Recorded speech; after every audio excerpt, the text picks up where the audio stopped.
অন্তরে অতৃপ্তি রবে, শেষ হয়েও হইল না শেষ। আমি হচ্ছি বাংলা মুভি রিভিউ কমিউনিটির সেই ফিনিক্স যে মরে যাওয়ার পরেও আবার ফিরে আসি, which is also the title of my sex tape.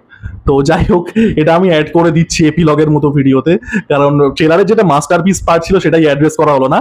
সেটা হচ্ছে ফেলুদা নেরুদা ডেরিদা। আপনারা, আমি 3 ঘন্টা আগে দুপুরবেলা রেকর্ড করেছিলাম, ঘন্টা 3 আগে একটা ভিডিও ড্রপ করেছি ঘিবলি নিয়ে। ওখানে আমি কি বলেছিলাম, যে বাঙালি ওয়ানাবি আতেলদের দুটো কাজ, একটা হচ্ছে র্যান্ডাম নেম ড্রপ করা, আদেও কোনো কনটেক্সচুয়াল সম্পর্ক আছে না না আছে, আর সেকেন্ড হচ্ছে এই বোকার মতো নেকা বোকা অবভিয়াস ওয়ার্ড প্লে।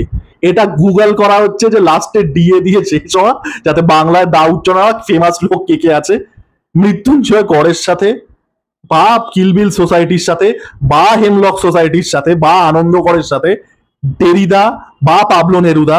ডেরিদা ওয়াজ আ ফিলোসফার, হি ওয়াজ আ ফ্রেঞ্চ ফিলোসফার। পাবলো নেরুদা ওয়াজ আ চিলিয়ান লিটারেটর, তিনি নোবেল পেয়েছিলেন আর কি, সাহিত্যিক ছিলেন। এবং বা ফেলুদারও কোনো সম্পর্ক নেই ডাইরেক্টলি, যদিও আনন্দকর লোকের কে সুইসাইড করছে সেটা খুঁজে বেড়ায়, তো that probably counts at investigation, তো সেটা ফেলুদার সাথে কানেকশন হতে পারে। তো এই যে মানে টেলিপ্যাথির জোটটা দেখেছেন, দুপুরবেলা আমি বললাম নেম ড্রপ আর বোকার মতো ওয়ার্ড প্লে, সন্ধেবেলাতেই